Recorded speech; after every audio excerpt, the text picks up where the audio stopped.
He left strong garrisons in all the towns of Egypt, which I have already named. A movable corps of 1,500 men round Cairo, and General D'Estaing's division in Upper Egypt.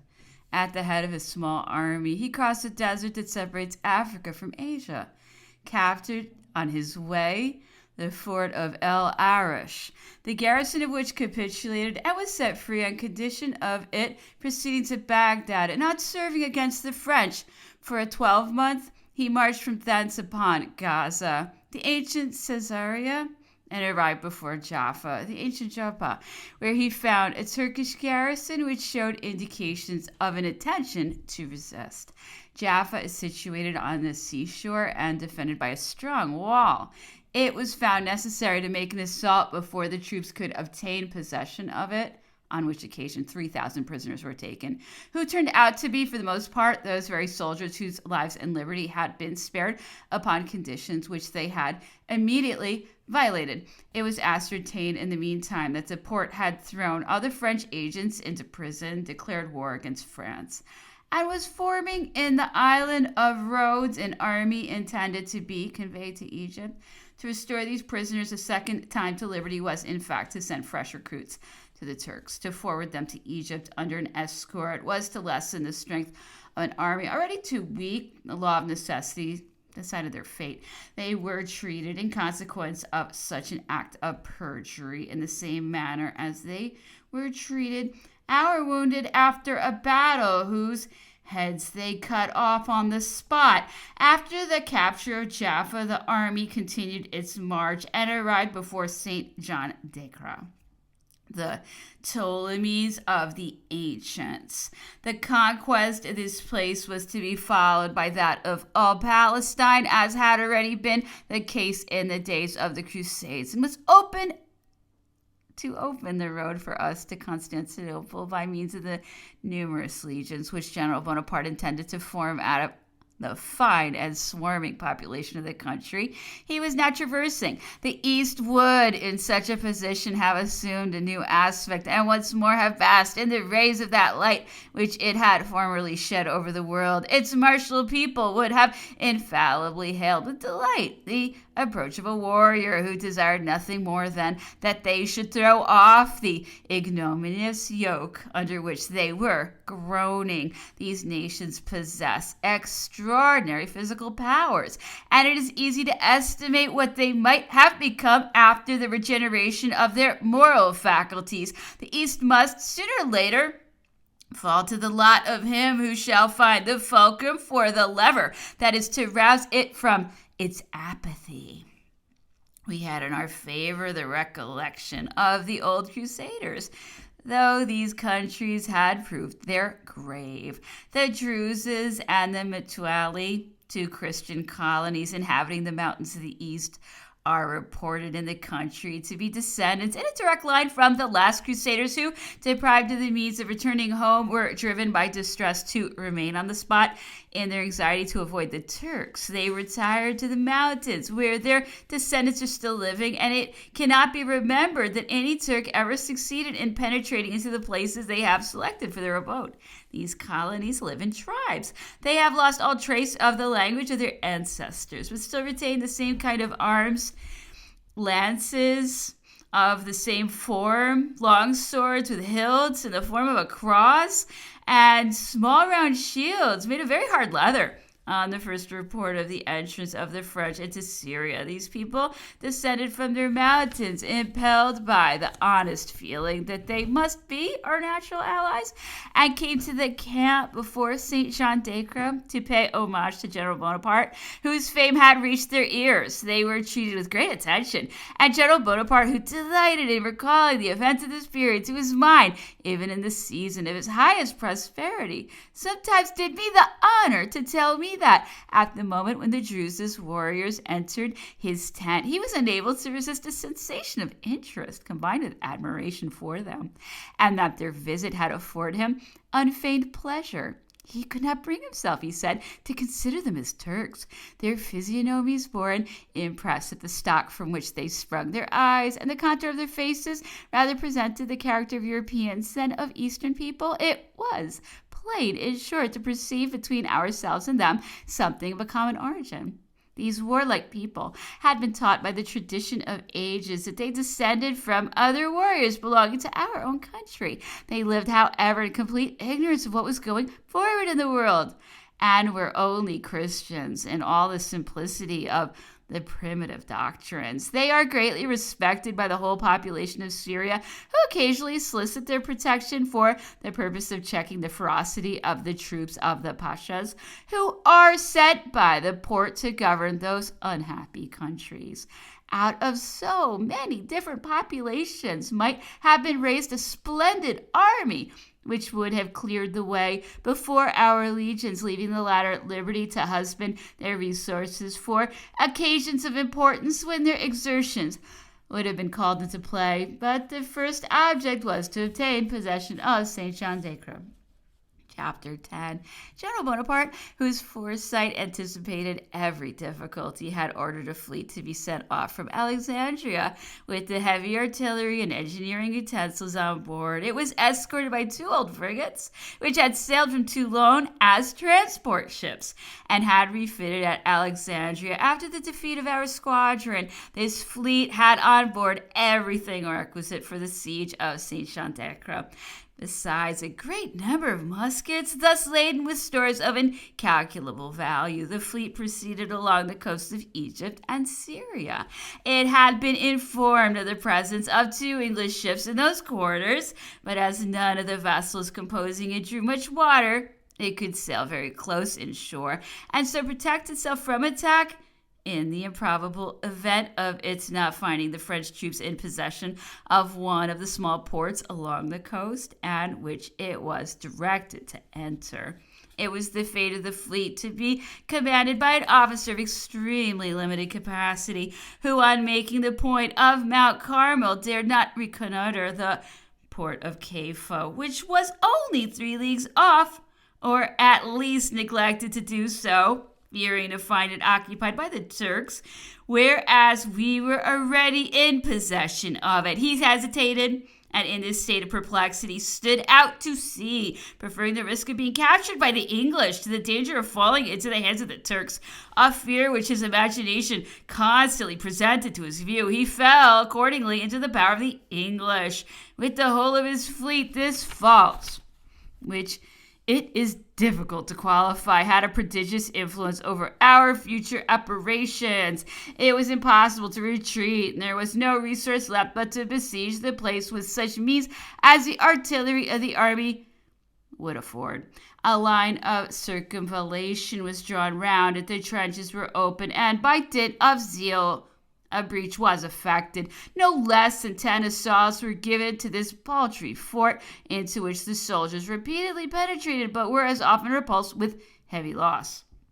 The Turks, at all times formidable when protected by walls, were the more eager in defending themselves, as they saw that our means of attack were out of proportion to their means of defense, which were besides directed by a French officer of artillery whom the English had expressly landed at Saint-Jean-d'Acre. This unexpected resistance and the time lost in the operations carried on against the town had affected to a certain degree the high opinion which the neighboring people had formed of the events, of which they had too soon anticipated the results. Their communications with us began to slacken. By degrees provisions grew scarce and disorders followed as the consequence of want.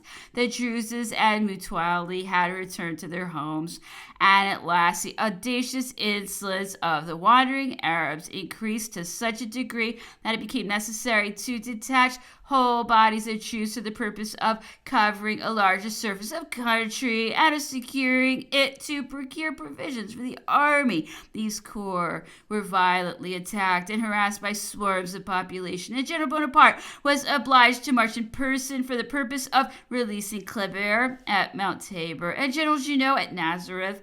But as the detachments did not succeed in the object which they had been sent to accomplish, they returned to the main body. Scarcity was soon felt, and in addition to its distress, the army was attacked with the plague. In a situation of so much difficulty, General Bonaparte was left without any hope of bringing his operations to a successful issue.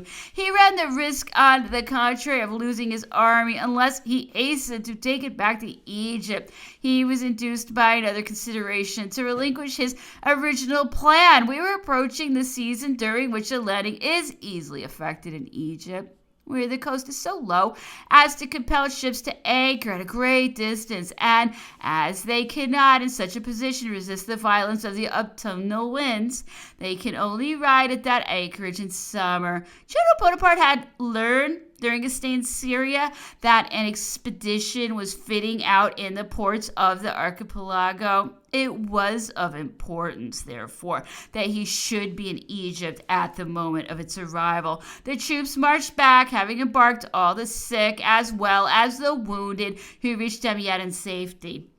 The hospital, however, still contained many soldiers who were in a state bordering upon madness, much more owing to the terror which the malady inspired than to the intensity of the pain. General Bonaparte determined to restore them to their wonted energy. He paid them a visit, reproached them for giving way to dejection and yielding to chimerical fears, and in order to convince them by the most obvious proof that their apprehensions were groundless, he desired that the bleeding tumor of one of the soldiers should be uncovered before him and pressed it with his own hand. This act of heroism restored confidence to the sick, who no longer thought their case desperate.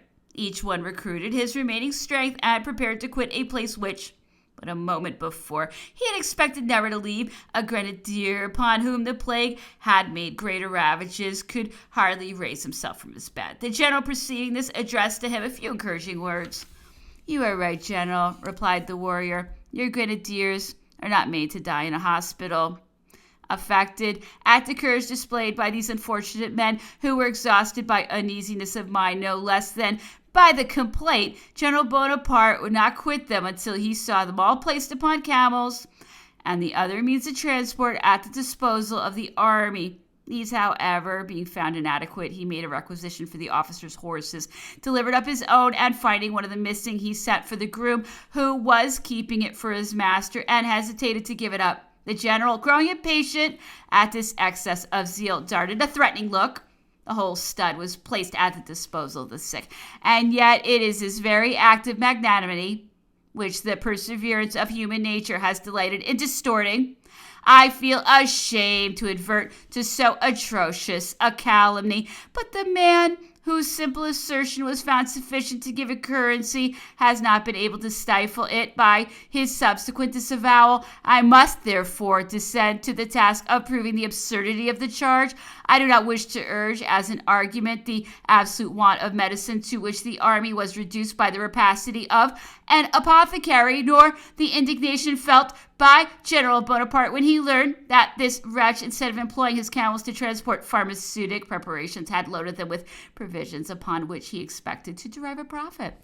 The necessity to which we were driven of using roots as a substitute for opium is the fact known to the whole army. Supposing, however, that opium had been as plentiful as it was scarce, and that General Bonaparte could have contemplated the expedient attributed to him, where could there be found a man sufficiently determined in mind or so lost to the feelings of human nature as to force open the jaws of 50 wretched men on the point of death and thrust a deadly preparation down their throats? The most intrepid soldier turned pale at the sight of an infected person. The warmest heart dared not relieve a friend afflicted with the plague. And is it to be credited that brutal ferocity could execute what the noblest feelings recoiled at? Or that there should have been a creature savage or mad enough to sacrifice its own life in order to enjoy the satisfaction of hastening the death of 50 dying men, wholly unknown to him and against whom he had no complaint to make? The supposition is truly absurd, and only worthy of those who bring it forward in spite of the disavowal of its author. I return to the infected men. They followed the steps of the army, held the same road and always encamped at a short distance from its bivouacs. General Bonaparte had his tent pitched near the sick every night and never passed a day without visiting them or seeing them file off at the moment of departure. These generous cares were crowned with the happiest results. The march, the perspiration, and above all the hope to which the general had restored them completely eradicated the complaint. They all arrived at Cairo, perfectly reestablished in health. The army was exhausted. The march and the fatigues of the campaign had been too much for its strength. It returned to Egypt in a state of absolute want, but everything had been foreseen. An abundance of provisions, rest, and comfortable clothing soon made them forget all the sufferings they had undergone. General Bonaparte, on his return to Cairo, endeavored to ascertain the state of France. At the very moment of proceeding on his expedition to Syria, he received melancholy accounts of its military and political situation. Messieurs Hamelin and Livron, who came from the coast of Italy with a cargo of wine and vinegar, had crossed the archipelago and seen the Russian fleet pressing the siege of Corfu. They had even put into Ragusa, where they were compelled to change vessels. The master with whom they had at first been in treaty refused to go as far as Egypt, being apprehensive that his vessel might be confiscated, as he was a Dalmatian, and as Austria was again at war with France. They had informed the general of Suvorov's march and acquainted him that Brie had, in fact, penetrated into the Mediterranean, but that the army of Italy had been unable to furnish him with the troops he wished to take on board previously to his sailing for Egypt. That he had repaired to Cadiz, taken the Spanish fleet along with him, and carried it to Brest, where the Directory, not being quite satisfied respecting the protestations of Charles IV, had retained it as a guarantee for his sincerity. The general-in-chief was greatly affected at learning this gloomy state of things, which was confined to him, confirmed to him by the newspapers scattered by the English along the coast. Italy was lost to us. Corfu had surrendered. We had been defeated upon the Rhine as well as upon the Adige. Fortune had betrayed us in every quarter. To crowd all these evils, discord had followed in the train of our reverses. The councils attacked the Directory. The Directory retorted upon the councils, and France, torn by factions, was on the point of becoming the prey of foreigners. Such appeared to him to be the confused aspect of the political horizon. On his first return to Cairo, his mind was a prey to every kind of conjecture. When 22 days after his return from Syria, a Turkish fleet was descried from Alexandria, escorting a numerous fleet of transports with the very 2 English ships in company that had assisted in the defense of St. John d'Acre under the orders of Sir Sidney Smith. This news did not take General Bonaparte by surprise.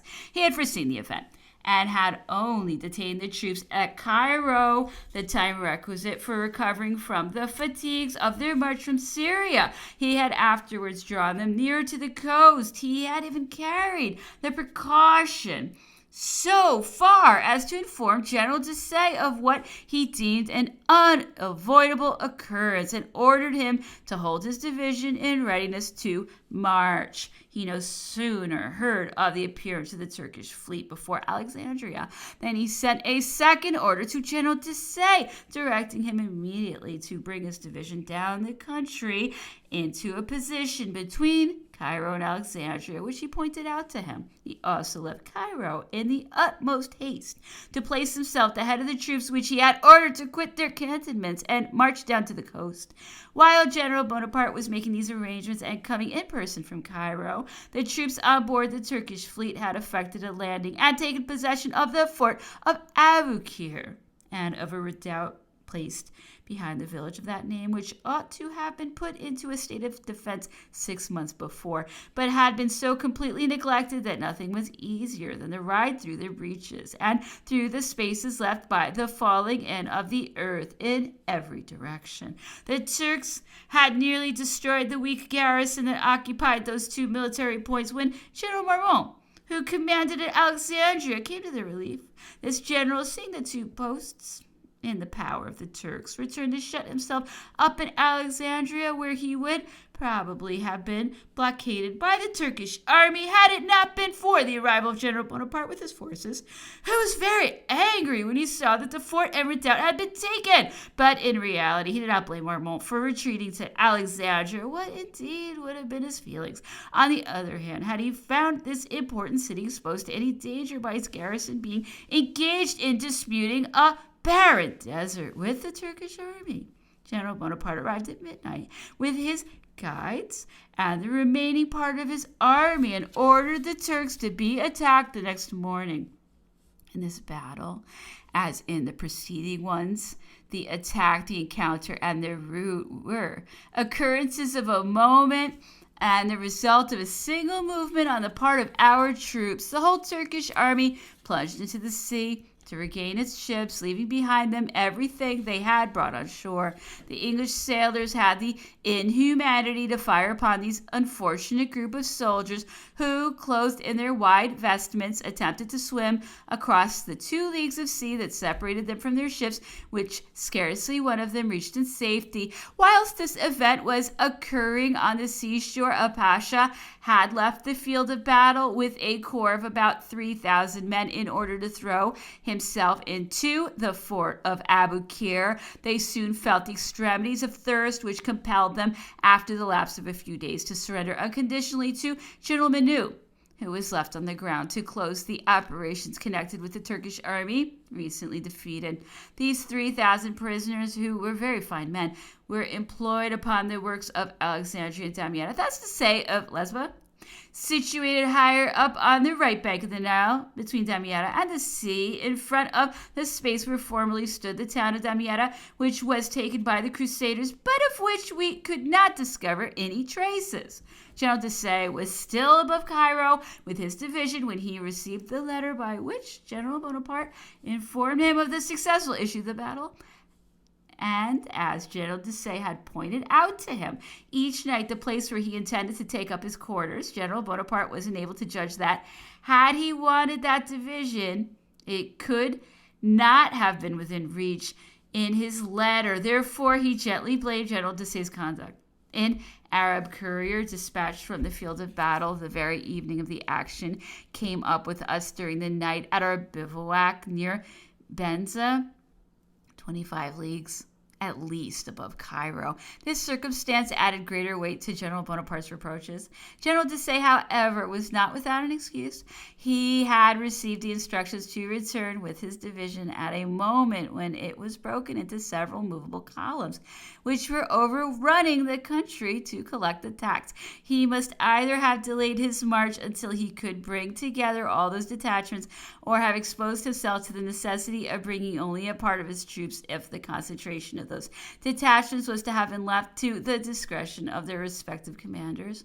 General Bonaparte would not be satisfied with all these excuses and only scolded the louder, without, however, suffering this circumstance to affect in any manner the esteem and friendship he always bore to General Desaix. Chapter 11. After the Battle of Abu Kir, the army naturally indulged in the hope of a few months' rest. It was not disappointed in its expectations, for it was soon afterwards sent back to its former cantonments, whilst General Bonaparte, before returning to Cairo, went to visit Alexandria, which place he had not seen since his first arrival there on landing in Egypt. He had suffered some severe losses in officers of distinguished merit. General Caffarelli du Fagua, who commanded the Corps of Engineers, had died at the siege of Saint-Jean-d'Acre in consequence of having his arm amputated. He had already lost a leg when, with the army of the Sambre and the Meuse, General de Martin, who was at the head of the artillery, the army had recently been killed as he was descending the Nile from Cairo to Rosetta. And lastly, he had just lost at Abu Kir the colonel of engineers, Cretin, who had fortified Alexandria and whom he had destined to succeed General Caffarelli. Nevertheless, the officers composing the army of Egypt had been so carefully selected that these losses could easily be repaired. The Turkish fleet had weighed anchor to return to Constantinople, and there only remained before Alexandria the 2 English ships, the Tiger and the Theseus. under the command of Sir Sidney Smith. The second of these ships had on board 80 shells, the residue of those made use of against us at Saint Jean d'Acre, and owing to some unknown accident, they caught fire and burst all at once. Whilst the ship was under sail, 20 of the crew were killed, and the deck was so much injured that it was found necessary to send the vessel to the island of Cyprus to undergo repairs. There consequently remained only the Tiger before Alexandria, with Sir Sidney Smith on board. This officer, seeing the unsuccessful result of the Turkish expedition, was endeavoring by some stratagem to induce the French army to quit Egypt. He opened communications with the general in command at Alexandria by sending him some French prisoners whom he had saved from the swords of the Turks. He was no doubt pleased that what he had done should be known. He received the thanks to which his generosity of conduct entitled him, as a feeling of ill will had existed against him during the whole campaign of Syria. The opportunity of being on better terms with him was not neglected. It must be acknowledged, however, that he was the first to set the example of a return to moderation. This communication was followed by a second.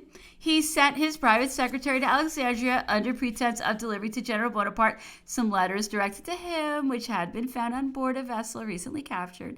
These letters were accompanied by a file of newspapers of a rather recent date, which gave an account of the disasters experienced by our armies in Italy under General Schur's orders. In bringing these details to the knowledge of General Bonaparte, Sir Sidney Smith no doubt expected to excite him the desire of transporting his army across to the relief of Italy, and he was perhaps anxious to have his name inscribed in the page of history by opening a negotiation resting upon such a basis.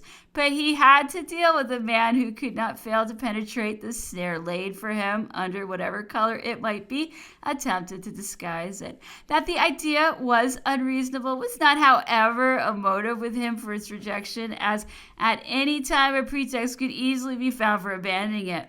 Matters were so well contrived that the Commodore's secretary remained satisfied that he might renew the proposal, and fell into a snare, whilst he had come to lay one. He frequently returned to Alexandria during General Bonaparte's residence there, and when every detail had been obtained from him which it was important to know with respect to the recent warlike attitude assumed by Europe, General Bonaparte dismissed him under pretext of his own presence being required at Cairo upon urgent business, and of his being under the necessity of visiting Upper Egypt, thereby putting off the Commodore's proposals until his return.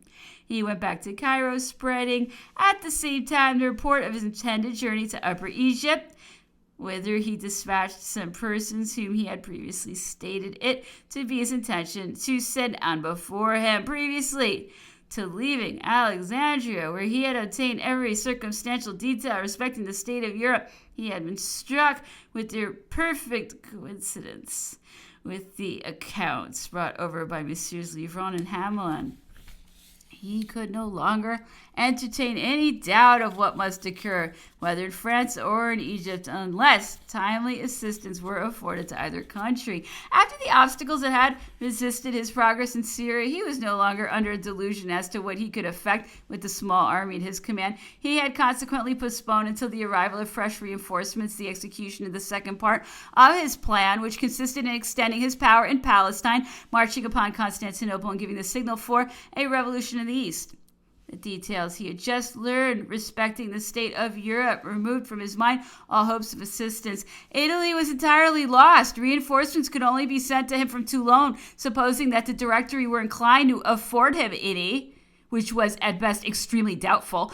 At all events, the English had now much greater facility for interpreting them. He saw by the public papers that France was torn by civil discord and in danger of sinking under it. The papers were teeming with revolutionary projects, such as the law upon hostages, the forced loan, etc., etc. Everything, in short, was threatened with disorganization. This intelligence was already 6 weeks old, and as a revolution never stops in its course, he calculated the progress which the evil had made up to the moment when it became known to him. His heart was oppressed at the details which he read of the unaccountable disasters of the army of Italy, of the Russians having crossed the Alps to enter France, into which they would have penetrated had it not been for the Battle of Zurich, fought at a later period.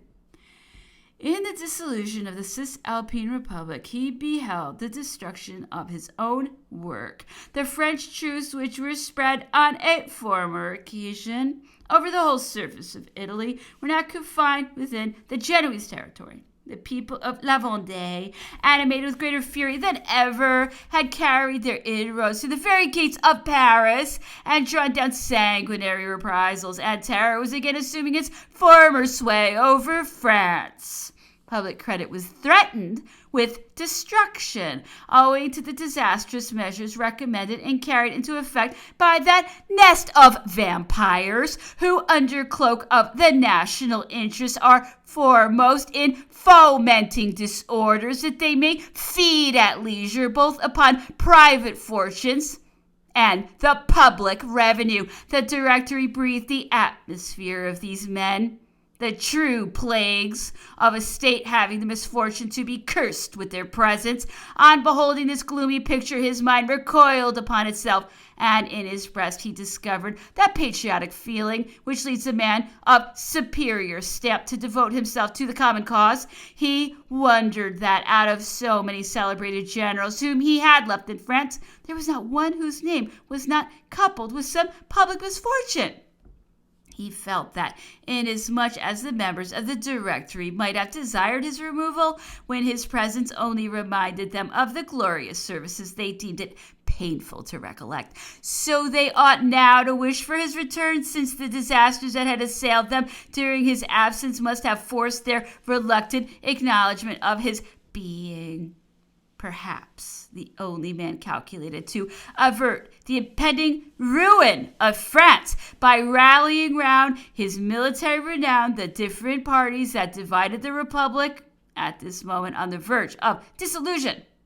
The situation of Egypt allowed, besides of his absenting himself, he had placed it in a formidable attitude of defense, and he availed himself of every means at his disposal to fill up the vacancies which sickness and war had created in our ranks. He not only formed corps out of the Mamelukes and the Copts, as well as the Greeks who were then in Egypt, and who all readily enlisted in our service and strictly performed their duty, but he caused Negroes of Darfur to be brought into Egypt and had them trained to European discipline. These several troops were supplied with the arms and equipments of the soldiers who had died in hospital or on the field of battle. The system of military administration and of finances was moreover so organized as to provide for all the wants of the army. France alone could grant what the colony was still in need of, and General Bonaparte could alone obtain that object from the government, feeling persuaded that his departure was equally for the good of France and of Egypt, that a longer delay on his part might compromise the safety of both, and that in France only could he efficiently promote the interests of Egypt. He determined to take his departure relying upon future events for his justification. Such were the explanations he gave to a person who possessed his intimate confidence at the period in question. Everything went on well.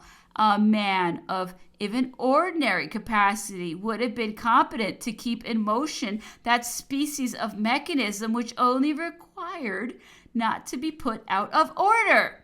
The Battle of Aboukir had just secured the repose of Egypt until at least the ensuing season, as in Egypt no landing can be effected except in the fine season of the year. Contemplating a move, the numberless dangers which would assail him at the very departure from Alexandria, and which would go on increasing at every step of the work he was about to undertake, he resigned himself to his fortune, which he trusted would bring him through all difficulties, unless a fatal destiny had decreed the ruin of France.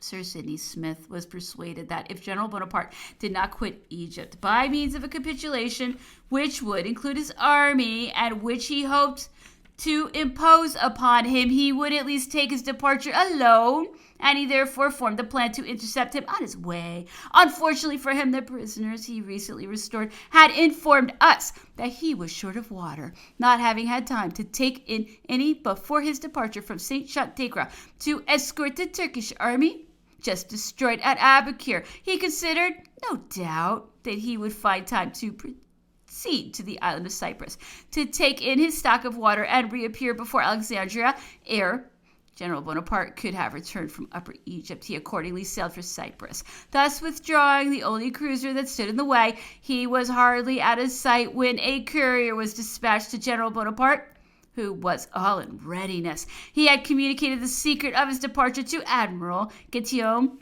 and requested him to have prepared the only 2 frigates remaining of the squadron, which were not present at the naval engagement of Abukir, having escorted the transport ships and entered with them into the port of Alexandria. On apprising Guillaume of his departure from Cairo, General Bonaparte ordered him at the same time to leave the port of Alexandria with his 2 frigates and fixed the day and hour when he was to send his ship's boats to the small creek of the Marabou, where he intended to embark.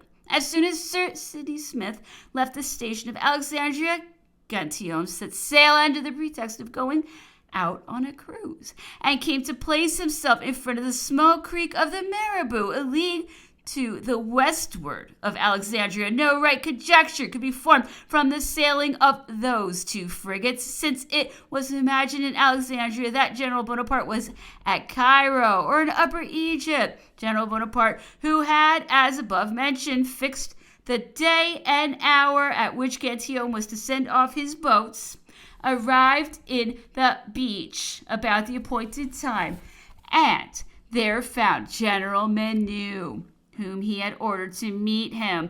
He conversed a long time with this general respecting the motives which induced him to brave the British cruisers. He handed to him the dispatches that conferred the command on General Kleber, and hastened to the boat that waited for him, followed by a suite and escort. The boats pushed off from the beach, and General Bonaparte was soon on board the vessel about to convey Caesar and his fortune to the shores of France. The horses of the escort had been left to run loose on the beach, and all was perfect stillness in Alexandria when the advanced posts of the town were alarmed by the wild galloping of horses, which from a natural instinct were returning to Alexandria through the desert. The picket ran to arms on seeing horses ready saddled and bridled, which was soon discovered to belong to the regiment of Guise. They had first thought that a misfortune had happened to some detachment in its pursuit of the Arabs. With these horses came also those of the generals who had embarked with General Bonaparte, so that Alexandria was for a time in considerable alarm. The cavalry was ordered to proceed in all haste in the direction whence the horses came, and everyone was giving himself up to the most gloomy conjectures when the cavalry returned to the city with the Turkish groom, who was bringing back General Bonaparte's horse to Alexandria. Amongst the papers which General Bonaparte had confided to Menou was a letter for General Kleber, to whom he communicated his plan and transferred the command of the army, and another for General Desaix, who was at Siout in Upper Egypt, and to whom he made the same communications, with the addition that he did not assign to him the command of the army because he hoped to see him in Italy or in France in the month of September following. We were then in June or July. This packet was accompanied by a proclamation in which he made known to the army the cause which had determined him to leave it and fly to the relief of their common country. He recommended the army to persevere in its course, and said that he should always consider every day of his life as ill employed, in which he should not do something to promote its welfare. The stupor that spread in all quarters on the first intelligence of this departure would almost baffle description. Public opinion did not speak out for some days, but it afterwards vented itself in abusive terms. The determination of General Bonaparte was condemned by the majority. Only a few correct minds were able to comprehend its motives. Men of limited understanding raved about it for a week, and all parties settled gradually into a right feeling upon the subject. Chapter 12. All eyes were soon directed to the new general-in-chief. Everyone sought to gain his favor since the arrival of the French troops in Egypt. No means had been left untried by the enemies of France to rouse the Porte from its apathy, and this power had just marched a numerous army to Syria under the command of Grand Vizier. The approach of that army through Caramania had been mainly instrumental in compelling General Bonaparte to raise the siege of Saint-Jean-d'Acre and to return to Egypt. It had already reached Syria before the Turkish fleet had made its appearance at Aboukir, and General Bonaparte, desirous of gaining time in order to hear upon the army landed from his fleet, had opened a negotiation with the Vizier, who commanded the forces in Syria, being well aware that an overture from him to the Turks would have the effect of making them suspend their march, the more so as they were not over anxious to come to close quarters with him. He also knew them to be discontented at the endeavors made in every possible way to drive them onto the field of battle. The national good sense of these people pointed out to them that France and the Porte, in coming to blows, were only serving their mutual enemies.